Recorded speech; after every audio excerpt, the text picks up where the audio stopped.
अवधूत चिंतन श्री गुरुदेव दत्त श्री स्वामी समर्थ महाराज की जय।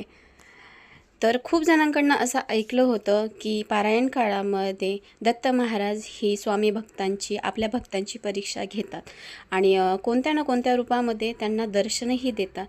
तर आज मी तुम्हाला माझ्या पारायण काळातील अनुभव आणि स्वामी समर्थ महाराजांनी दत्त महाराजांनी दिलेलं दर्शन याचा व्हिडिओ मी तुमच्यासोबत आज शेअर करणार आहे। तर पारायण काळातील माझा 7व्या दिवसाचा अनुभव आणि स्वामींनं मला कोणत्या रूपात येऊन दर्शन दिलं याचा व्हिडिओ मी आज तुमच्यासोबत शेअर करणार आहे, त्यामुळे व्हिडिओ स्किप न करता पूर्ण बघा।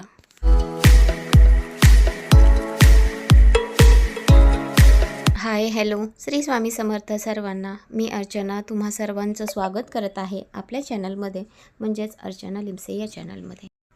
तर फ्रेंड्स, आज मी तुमच्यासोबत जो व्हिडिओ शेअर करणार आहे तो माझा पारायण काळातील अनुभव आणि स्वामींना मला दिलेलं दर्शन याचा व्हिडिओ मी आज तुमच्यासोबत शेअर करणार आहे। खूप जणांकडनं असं ऐकलं होतं, यावेळेस मी अनुभवलेलं आहे। तर पारायणाचे दिवस हे खूप पटकन आणि एवढे शांत, प्रसन्न आणि मनाला प्रफुल्लित करणारे दिवस गेलेले आहेत। तर फ्रेंड्स, पारायणाचा समाप्तीचा दिवस होता आणि सकाळी मी पहाटे लवकरच उठलेली होते। आंघोळ वगैरे केल्यानंतर, घर स्वच्छ केल्यानंतर देवपूजा वगैरे आटपून घेतली।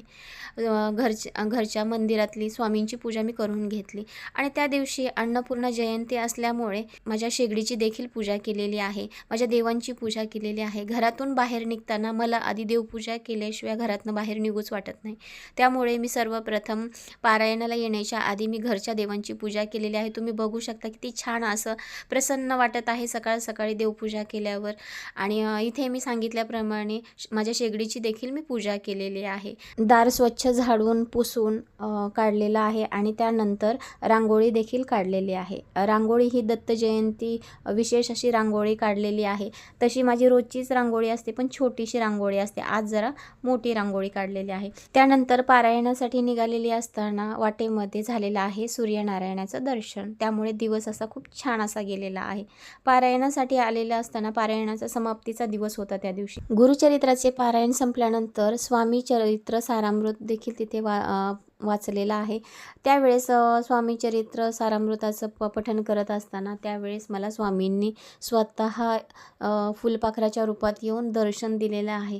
त्याचा व्हिडिओ मी आज तुमच्यासोबत विथ प्रूफ असा शेअर करणार आहे। कोणी मानो अथवा न मानो, पण मला त्या दिवशी एवढं छान वाटलेलं आहे। तुम्ही बघा, जोपर्यंत मी पारायण करत होते, जोपर्यंत मी स्वामी चरित्र सारामृत वाचत होते, तोपर्यंत हे फुलपाखरू माझ्याजवळ माझ्या शेजारी बसलेलं होतं। खूप वेळचं झालं बसलं होतं ते। मला असं वाटलं की ते काही मेलं वगैरे आहे की काय, तर मी असं बाजूवाल्या माझ्या मैत्रिणीला सांगितलं की अहो, हे फुलपाखरू काय मेलं आहे की काय, किती वेळचं झालं हालतच नाही आहे जागचं। मग त्यांनी त्याला हात लावून बघितलं तर ते फुलपाखरू त्या हात लावल्यामुळे ते उडालेलं आहे, उडून माझ्या मांडीवर येऊन बसला आणि त्यानंतर दुसरीकडे उडून गेलेला आहे। तर तिथे बसलेल्या फुलपाखराचा मी लगेच व्हिडिओ काढलेला आहे आणि हा व्हिडिओ मला तुमच्यासोबत शेअर करायचा होता, माझा अनुभव तुमच्यासोबत शेअर करायचा होता। स्वामींचं दर्शन ज्या रूपात स्वामींनी मला दर्शन दिलेलं आहे त्याचा व्हिडिओ मला तुमच्यासोबत शेअर करायचा होता, म्हणून मी हा व्हिडिओ काढलेला आहे। लोकांकडनं ऐकत आलेली आहे, पण आज प्रत्यक्षात स्वामींचं दर्शन मला इथे झालेलं आहे।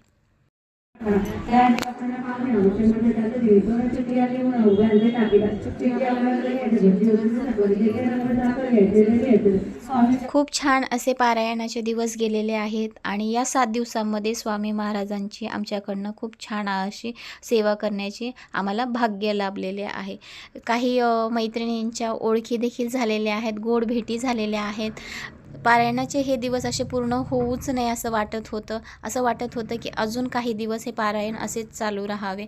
पारायणाचे हे 7 दिवस खूप छानरित्या पार पडलेले आहेत आणि याचं पूर्ण श्रेय मी केंद्रातील स्वामी सेवेकरी आहेत त्यांना देत आहे, कारण की त्यांनी खूप छानरित्या इथे व्यवस्था केलेली आहे सर्व स्वामी भक्तांची।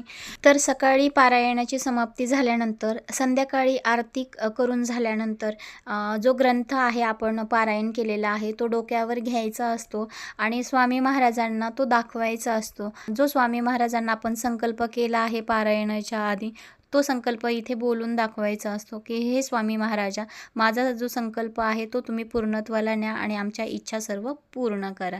तर त्यानंतर इथे महाप्रसाद देखील ठेवलेला आहे आणि श्लोक म्हणून महाप्रसाद हा वाटण्यात आलेला आहे. तर दत्त जयंतीनिमित्त खूप मोठ्या संख्येने भाविक भक्तांनी इथे हजेरी लावलेली आहे आणि महाप्रसादाचा आस्वाद देखील घेतलेला आहे. तर मी पण इथे माझ्याकडनं जेवढी जमेल तशी मी सेवा इथे दिलेली आहे. स्वामींना सेवा देण्यासाठी पण खूप मोठं भाग्य लागतं. ते भाग्य आज मला इथे लाभलेलं आहे आणि मी स्वामींचरणी माझी सेवा रुजू केलेली आहे. तर खूप मोठ्या संख्येने भाविक भक्तांनी येथे स्वामींचा आशीर्वाद घेतलेला आहे आणि महाप्रसादाचा लाभ देखील घेतलेला आहे.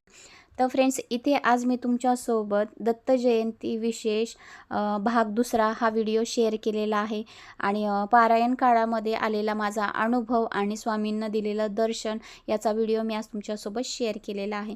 तर फ्रेंड्स, तुम्हाला माझा आजचा हा व्हिडिओ कसा वाटला हे कमेंट करून मला नक्की कळवा आणि माझ्या चॅनलला सबस्क्राईब पण करा. सबस्क्राईब केलं नसेल तर सबस्क्राईब करून घ्या, म्हणजे जेव्हा कधी माझा व्हिडिओ मी अपलोड करेन त्यावेळेस तुम्हाला नोटिफिकेशन ही मिळून जाईल आणि तुम्ही व्हिडिओ तो पाहू शकता. तर अशा पद्धतीने इथे पालखी सोहळा आणि दत्त जन्मोत्सव हा पार पडलेला आहे. तर भेटूया पुढच्या एका नवीन व्हिडिओमध्ये. तोपर्यंत tata, bye, take care. Shri Swami Samarth सर्वांना. पुन्हा एकदा माझ्याकडून दत्त जयंतीनिमित्त खूप साऱ्या मंगलमय हार्दिक शुभेच्छा.